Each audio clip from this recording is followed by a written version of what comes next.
Okay. Let's go ahead.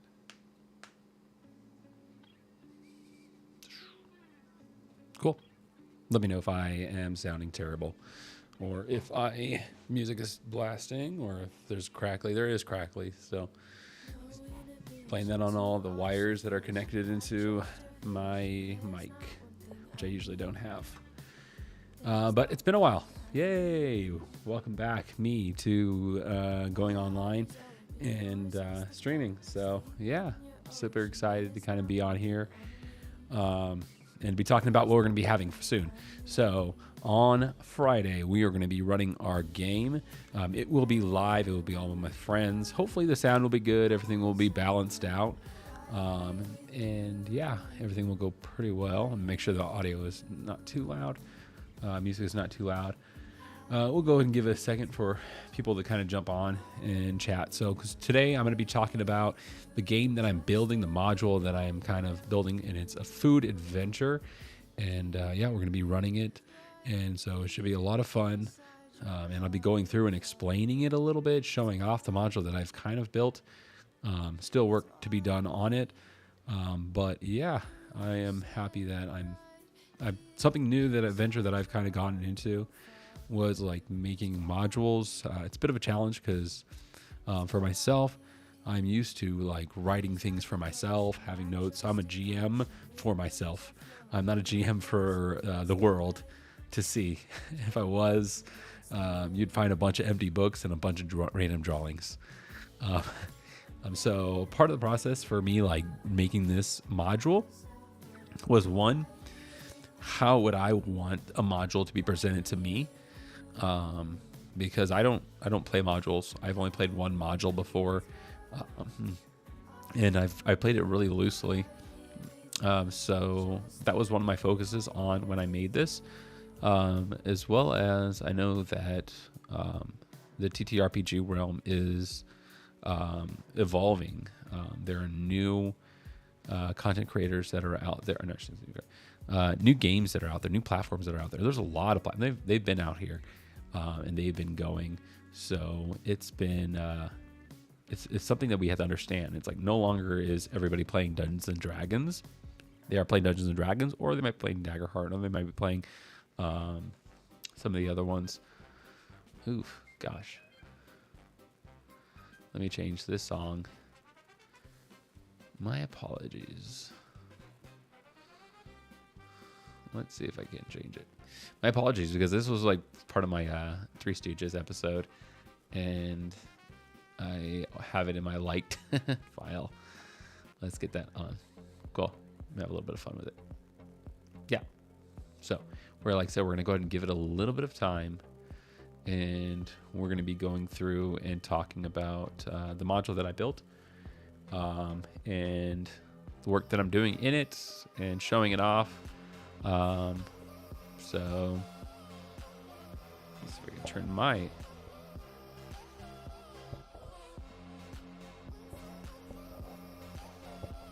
cool. Yeah, I think that's good. Awesome. So getting back to it, there are a lot of tabletop role-playing games out there now, and people are no longer sticking to Dungeons and Dragons as much as they used to. So the way that I made this module, it is DC-20. It is DC-20 focused, but it is also, I'm trying to leave backdoors for people who are not DC-20 players to be able to utilize this module as well. I don't want it to be just specific. Like, I want people to be able to read it and be able to take from it and enjoy from. Let's do something relaxed. All right, guys. So we'll be talking about it soon. We'll give it another, I think, 2 more minutes, and then we'll go ahead and go into this. But yeah, we've been enjoying. T-Dog is ready to get back into it and to get into DC-20. The 10 just came out. So I've been reading through some of the rules.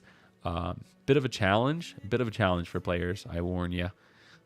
Just because in the past we've been given so much, and we've been so, like, we've learned how to play DC-20 pretty well, and there's so many things that we can do, which can be a bit of a challenge. But now, when the 10 came out, we've been a little bit reduced on those So it's hard to kind of be like, oh, I used to be able to do this, but now I can't. Or I used to have this much health, but now I don't. So this is the challenge of the game that's evolving until its completion. So that's what we've been excited for, getting into the 10, getting into character creation. I'm looking forward to seeing a lot of what these other content creators are having for tabletop character builders. We already work with DC Crit. They are the monster building program website where I build most of my monsters. I'm getting more and more into it. I'm used to kind of pencil papering my monsters, but now I've been kind of getting more into the actual building online. And so it's very helpful. If you have not checked out DC Crit, what I'll do is I'll actually go ahead and go on to DC Crit, and we'll go ahead and take a look at it. So DC Crit, the joys of DC Crit. Cool. So we are on DC Crit, and it looks like I'm logged in. So let me see if I can log in real quick and see.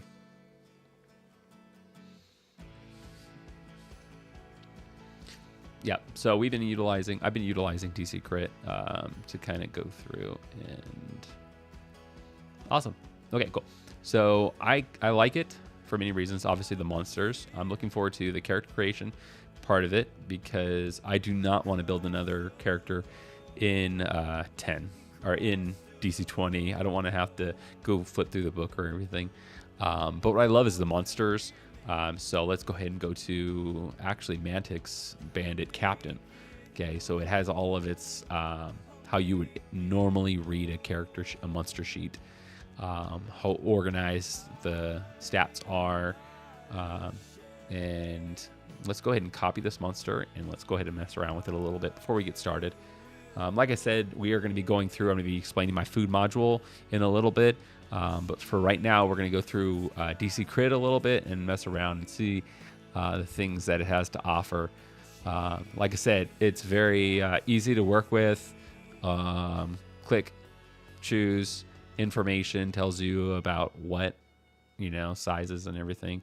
All of this will go through and it will tell you, what they are.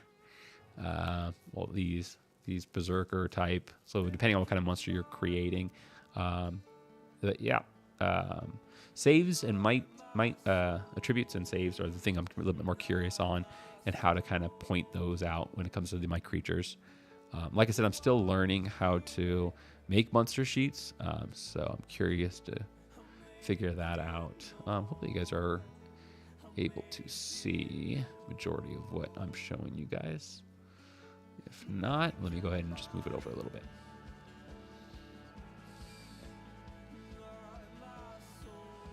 Okay.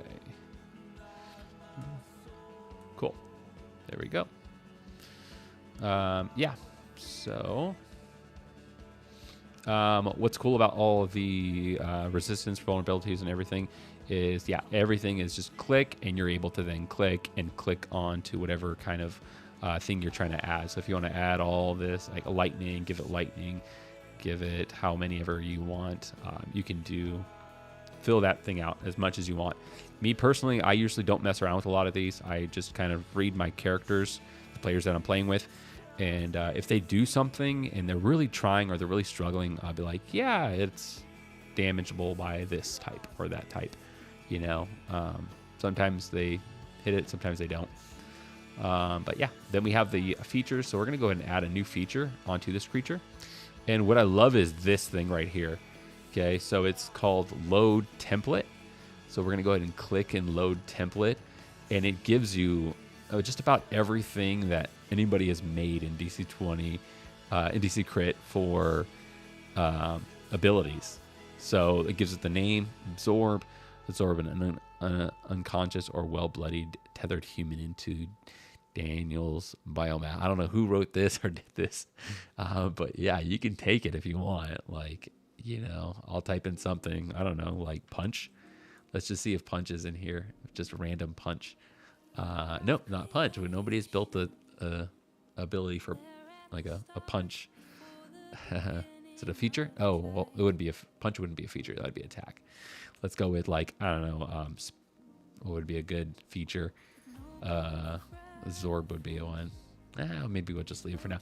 So that's something I really love, and it's I believe in most of the features. So if I put a new action in there, like if I want it to have an action, let's go ahead and do punch. Let's see what punch is in there now. I got a lot of bites. Now this is dependent on if somebody put it already. Yeah, punch is in there.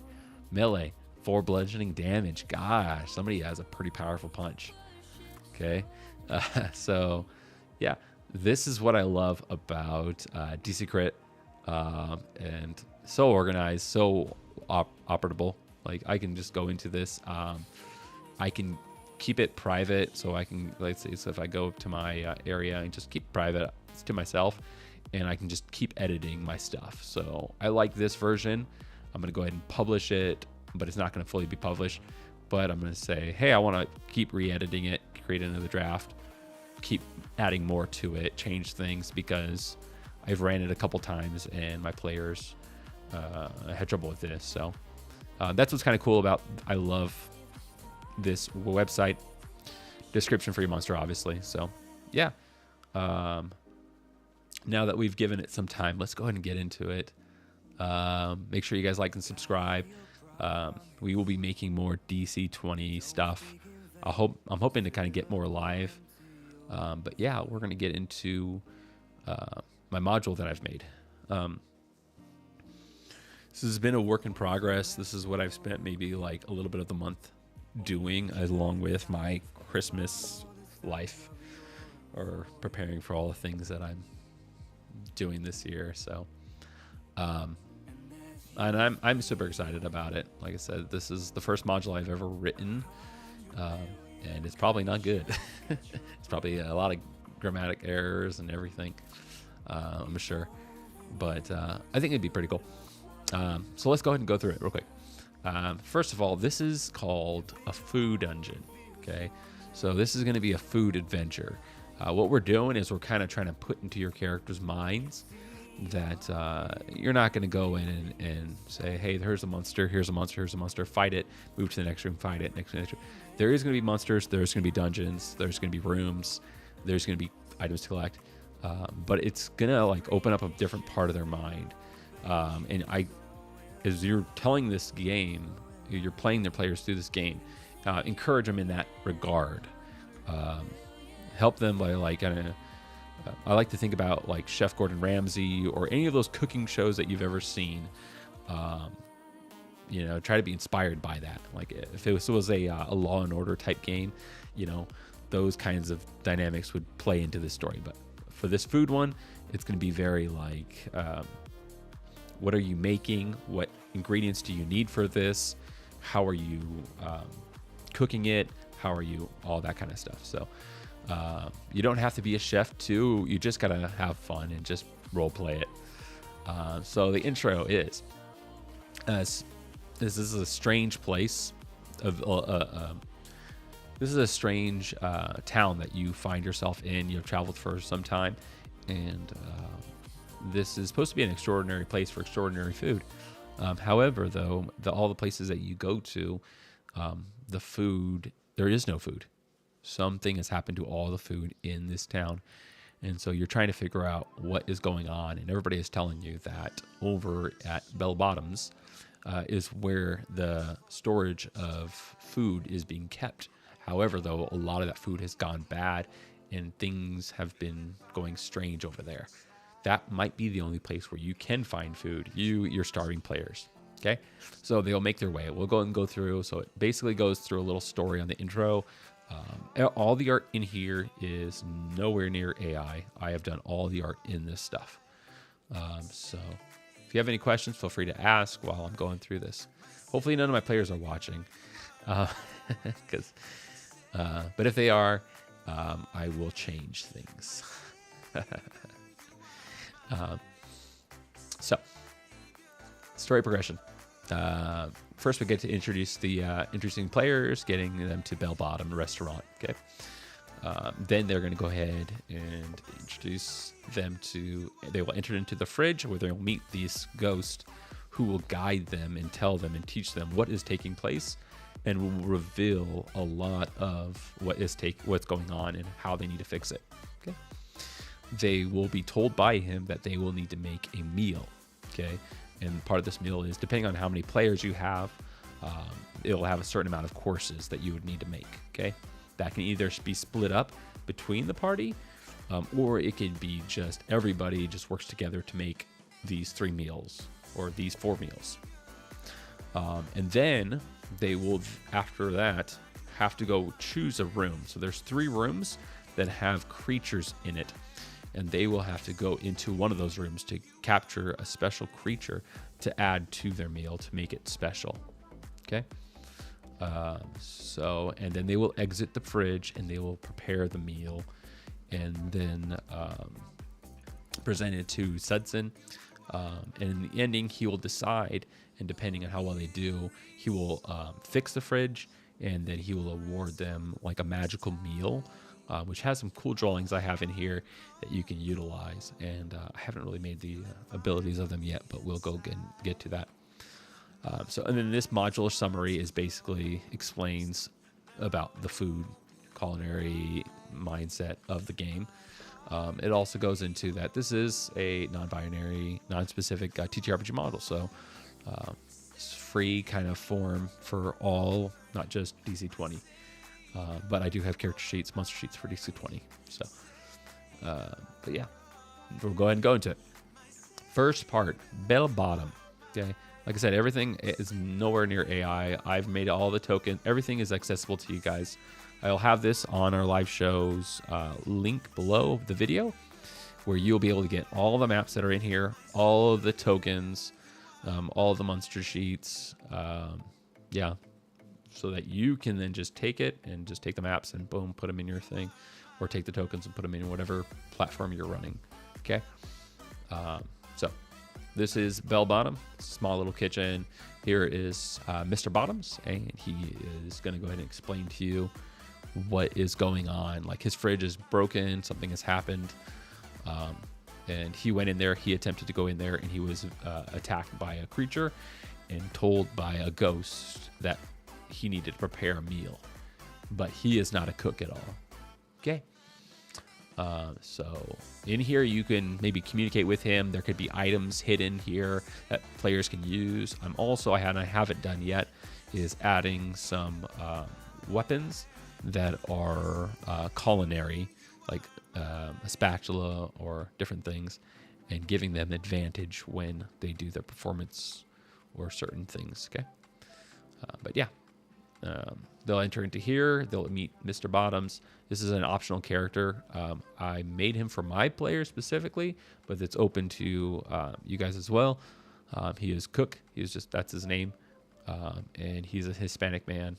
I really enjoyed this. It's my first time actually even playing a Hispanic character, and I kind of really enjoyed getting into it. So yeah. Then this is the next part. So this is the food storage chamber. This is where the players will go ahead and come through, and they will enter in through the bottom, and they will be able to see what appears to be a treasure chest. And then ahead of it, they'll be able to see a gigantic well. Okay. And they'll be a little bit confused. They'll probably start investigating. These right here are pillars that shoot up to the roof, and they can kind of make their way through these as well. Okay, and go around, and then there's doors to the left, to the right, as well as to the back end of this as well. And then there's a couple other treasure chests. Okay, so these won't be marked with the symbols, but this sheet right here is going to be marked to show you guys. When they enter in, they might investigate and play around with some things, and that is when either the tentacles will start coming out, or Sudson will come out, and Sudson will then explain things. Okay, this is Sudson. He is a ghostly presence within the fridge, and he gave them the information. Basically, this is a 100-year curse upon this fridge. Okay, so this fridge is magical and powerful. Okay, there's things that it can do. It can hold food and preserve it for almost ever, and also it preserves other things like creatures. So there are creatures in here as well that it is kept frozen but because of the curse, the 100-year curse, it is wearing away, and now it is defrosting, and these creatures are coming alive. So he tells them that they need to prepare a dish. So they'll have to work together to prepare, prepare a meal. And depending on, like I said, on the amount of players, they will have to prepare those. And they could be a lot of fun. I think I had one where I was doing a sandwich. So it could be an appetizer, a dessert, a main dish. So let me see if I can't. Let's put on. So yeah. So this is the storage room. He'll explain the curse, what's going on, and then he'll set the goal. So collect the needed ingredients and prepare the best dish needed to return the fridge back to normal. Okay. So they will start to go through this room and start to investigate in these boxes. These boxes will need a roll, DC 20 or DC 10 roll, higher to succeed. When they succeed, they'll get 3 items of their choice. So this is where I say to be creative. What I saw my players doing, and they were starting to open up their minds into it, was like, okay, I'm trying to make a beautiful steak dish. I need some herbs, some different things, garlic. So they were like, oh, I need to get this. I'm going to get garlic, some herbs. I'm going to get some, Yorkshire. So they were getting like different ingredients. They were saying these things that they were getting from here. And then they're all like, let's go check the other ones. And they went to go check the other ones. And they're like, oh, this is fruits. Okay, what do you need? Do you need anything from here? Yeah, could you grab me this and this? So they were communicating to each other to collect the items from these chests. And then all the while, what they didn't know was that this tentacle was worming its way over toward them. Okay. So while they are trying to collect these items, all of a sudden they'll be faced with an encounter, or it could be a skill challenge. It's optional. I didn't put a skill challenge in here, but it's important. Something important to know is that fighting and killing creatures are optional, but it's not necessary to complete this adventure. And that you should remind your players that because this is a food adventure, they are so used to fighting. They're so used to in here, kill it. In here, kill it. But this is not something that you can kill. This is a respawning creature. So there will be a total of 4 of these tentacles in this hole. And when you kill one, when it comes back around, a new one will spawn out of that hole. So I've written out its character sheet. I'm not going to go ahead and go through it fully. One of the abilities that it's the main thing is it just grapples. It grapples, it restrains, and it does damage when it restrains. And it can stack its restraint up, okay? It also has hazardous hide or poison hide, so you're taking 1 poison damage while you're grappled by this thing. And it also has advantage on grapples, which is kind of cool. But it's a very weak monster. You should be able to hit it by 1 hit and kill it for the most part. So yeah, we'll move on to the next part. So once you've killed these monsters, we're going to go ahead and move on to the food rules. So this right here, it just goes through and explains majority of what they're doing. So players are expected to make 3 to 5 course meal, depending on the number of players. Appetizer, main dish, dessert. Optional fun ideas could be like sandwich, side salad, soups, baked goods, pizza. Each chest contains different food groups shown on the PDF, so you obviously can see that. You have the grain, you have the fruit, you have the vegetables, you have the meats, you have the dairy. So all the things that players will go up, and they are free to just say, like, if they're successful and they got 3 items, what 3 ingredients do you want? You want some pickles?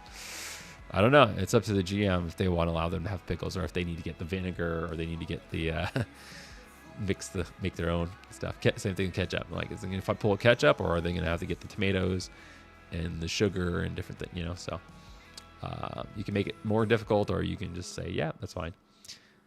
It's all up to the GM how they want to play it out.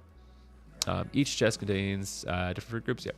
So like I said, a DC of 10, and then you're going to get 2 ingredients, and then by every 5, you're going to get 2 additional ingredients. So they're just going to be going there and just rolling for awareness and trying to get as much as they can. And if they don't, which I'll go over right now, players be creative. You're expected to have most of the ingredients for what you're making. That's totally like, as long as you have a majority of them, you know. And encourage players to work together as a team. Like I said, I had players that were like separated in areas, and then they were calling out to each other, "Hey, can you grab me this? Yeah, I can grab you that. What do you need over here? While I'm over here at the vegetables." So it kind of feels like they're working as like a store, or they're working in like a actual cooking challenge, like you're watching one of the shows that is pretty popular. But yeah, each dish is required to have at least 4 ingredients, or they will take the -4. So this is a rule that I'm trying to figure out for our later on rules, but basically a -4 to the end performance of your meal. So once they have all the needed ingredients, players can move on to the next part of the adventure, choosing the room to harvest the meat from the legendary creature. So as you can see, I've demonstrated it here. You got a nice little legendary eye in your burger. So, and then you got the 3 rooms. So these are the 3 doors that are in that chamber that you can choose, that players can choose from. Okay. So when they enter this room, this is how it's going to work. 3 rooms, 3 different monsters. Harvest creature. On a heavy hit with slashing, players will claim 1 piece of meat. This is optional if you want to tell your players this, or if you want to just leave it out and let them discover it on their own. Just depends. Some players might be able to get it. Some people don't. They'll just keep hitting away and then never consider that they need to actually cut, like slash, not just pierce or not just fire. So additional option is that maybe you can give them the +5 ability to get, like if it was a brutal hit, then now they get 2 pieces. That's optional. I think I did it. It just depends on how well the players are doing. If they're struggling with it, then yeah, I would give it to them. But if they're doing just fine, then yeah, make them work for it. So this is the first room. I was kind of curious about this. This is kind of a fun thing. A red fire dragon inside of a red door in an ice dragon's like domain. So yeah, that's what I kind of wanted to do. And the reason why I did this was because it is the fridge is thawing right now. And originally this creature was frozen, but now slowly this is going to start to unfreeze. So say they enter in and they see all this ice and see a frozen, difficult terrain stuff. You can add weather, survival check. These are all optional. Here's some items that you can be hidden on this person, as well as discovering how this creature works. But yeah, as we move in here, then they'll be able to see. This is an optional. Like I wanted to hide this creature underneath the pile of snow, and then it then becomes revealed as a fire dragon. So another optional thing is that he shoots out fire, and all of this turns into water. All this turns into water. And so now that your players are kind of in thick water, trying to swim around and trying to avoid this thing and cut a piece off of him. So here are the stats. I might just raise up the HP on it. These are not supposed to be killable creatures. They're supposed to be really powerful and scary. I've tried to give them some pretty heavy powers. And with the 10 too, I know that the players have gotten their HP dropped by a little bit, so this may just almost kill them. So we got claw attack for 2 slashing damage. This has a 4 actions plus 5 to its attacks. Should be like a level 3, I believe, creature. If I'm correct. So it might have to be a pull your punches kind of thing, you know, or it has 1 action. Obviously, it has one turn. So it's player. How many players you have? Creature. Player, creature.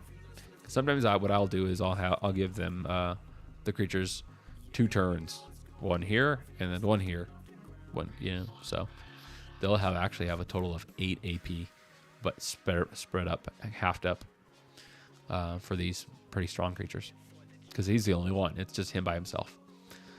So yeah. And yeah,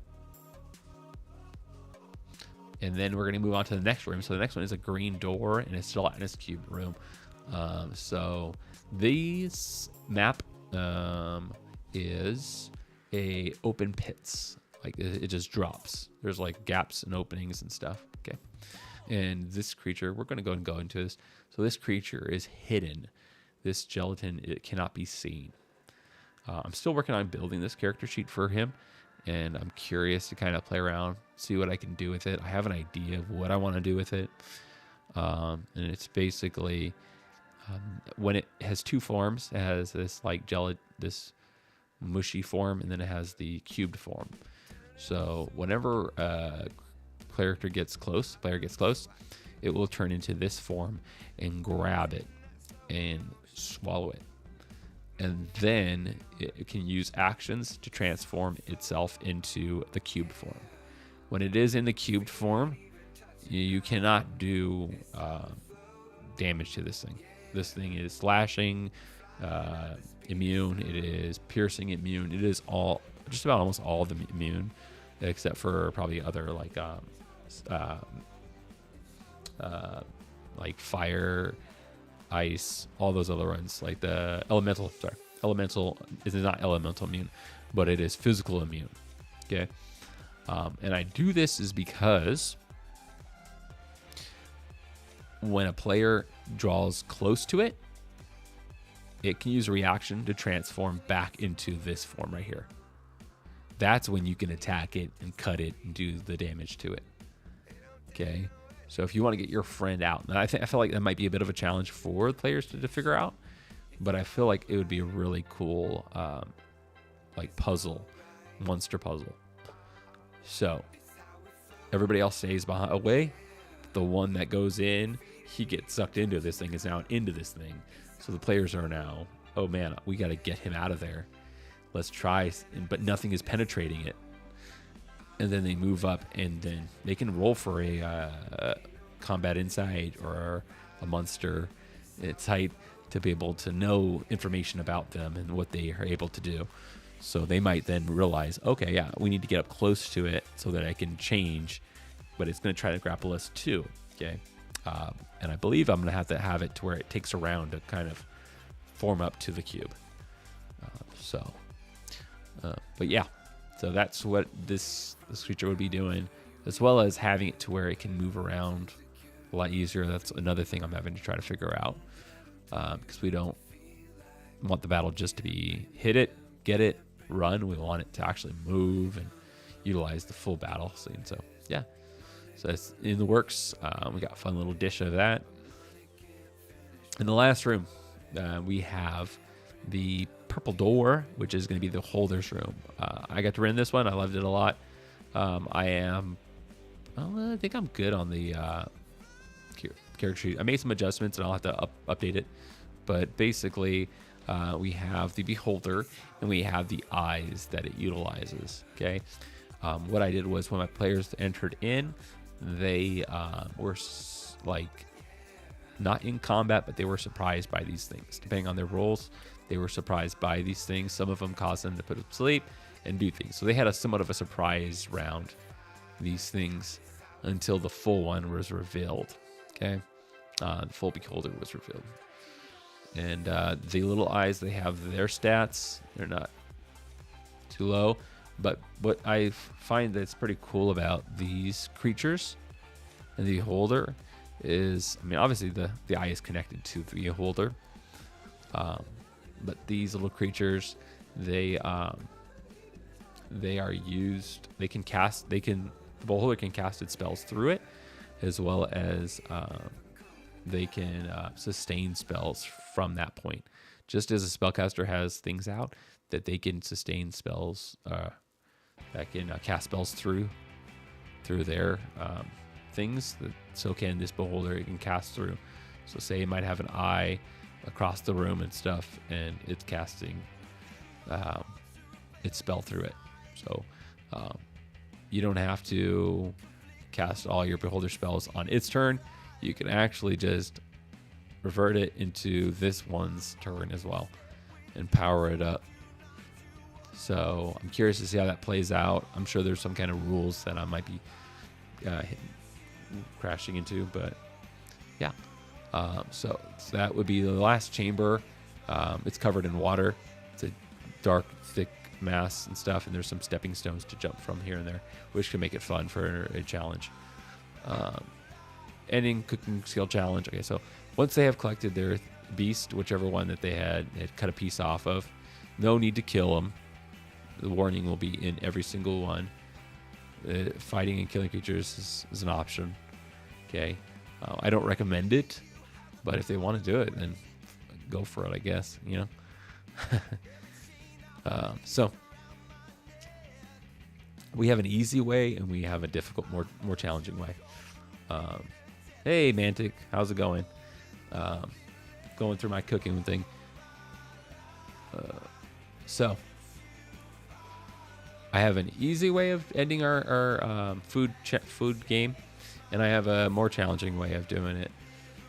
So the easy way, obviously, is just to do a skill challenge, a double-rounded skill challenge. First round is the cooking, and then the second part is the presentation. Okay, and we have a simple: the number of players is equal to 2 times that of how many successes that you would need for both of those all together. Okay, so that'd just be an easy way of doing it and calling it. Or I have a little bit more complicated, and I've ran this one before, the easier one, and it was kind of like, okay, that was all right. But I've done it a little bit more challenging, and it is basically, I'm starting to lose my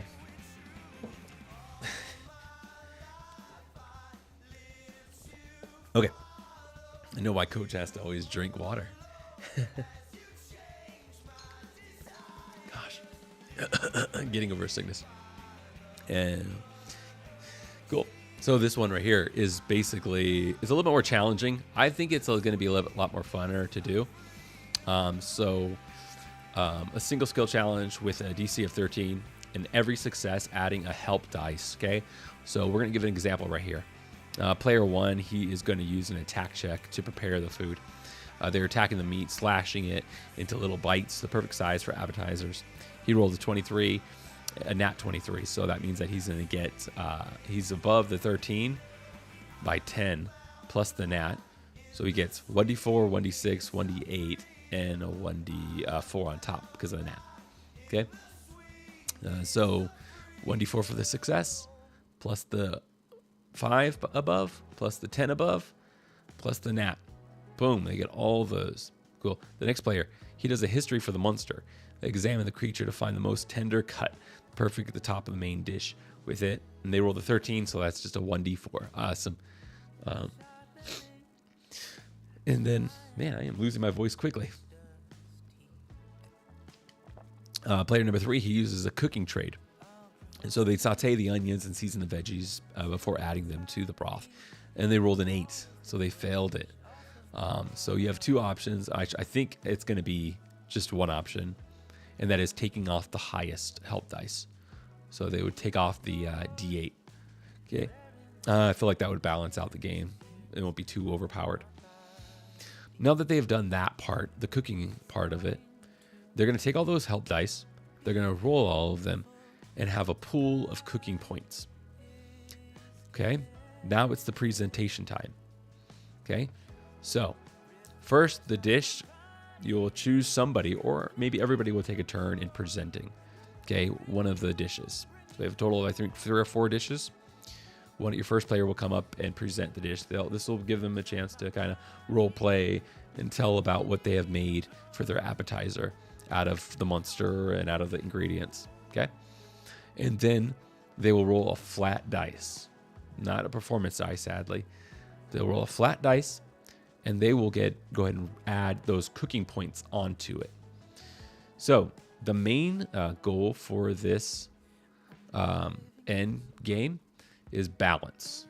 Let's balance out all the meals as best we can. Okay, so they have a flat roll of 12. They add 3 cooking points to bring it up to 15. The next person goes, they then present their dish, and they roll a 10. And they say, well, I want to balance it out to that 15, so let me go ahead and add 5 to that cooking. 5 cooking from the cooking pool to it to balance it to 15. So all of them are now 15, 15. Cool. Now we still have 2 more dishes to do. And now I don't know how many cooking pool points do we have left. But you want to keep them all balanced. The range is from 1 to 3. So say if the next dish, the presenter presents the main dish, and they rolled a 3. Now they have to make that up all the way up to 15. So preparing your players in this to warn them and say, hey, it's not about how high you roll. It's about balancing out all of the dishes. Okay. You'll have points to be able to balance out. Keep it between 1 and 3 and you are good. Okay. So players will roll their first one, add their pull points. Second one, add their pull points. Third one, add their pull points, and try to get them as close as they can.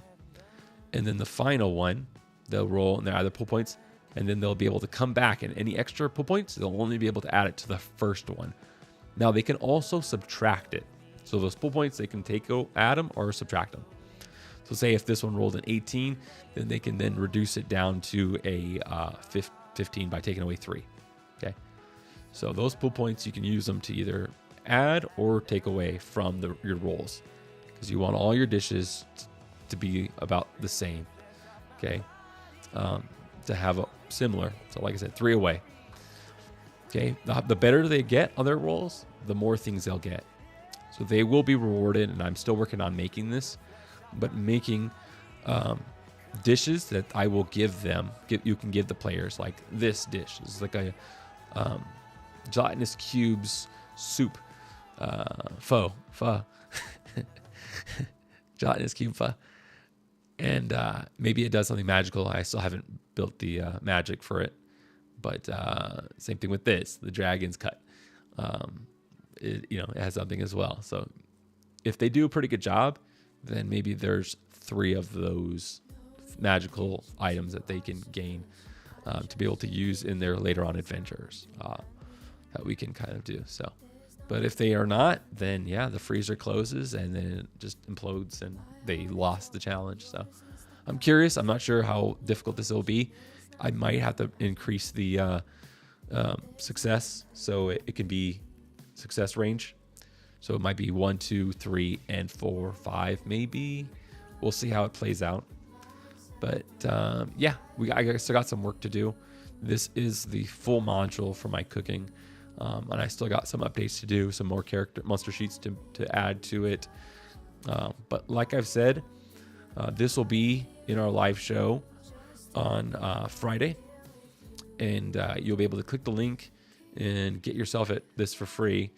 And it will have a link for the tokens, for the maps, for the monster sheets, as well as for this module.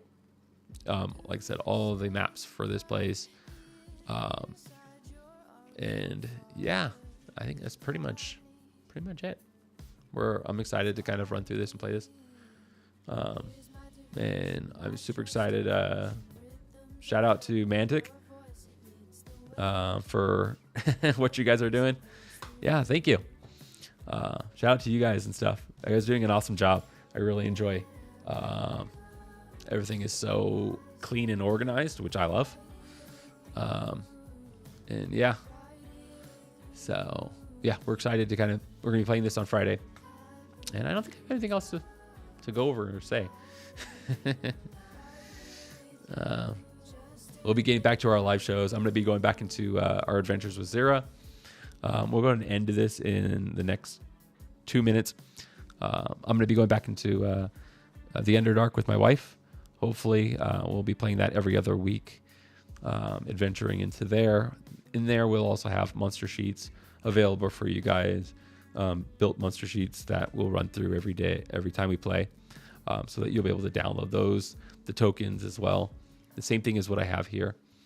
And then we'll also be getting through our every other week adventures with T-Dog, our group gameplay. So, yeah. I'm starting to lose my voice, so thanks, Mantic, for being here. I appreciate you. But, yeah. Other than that, I'll go ahead and call it a night because I got some work to do.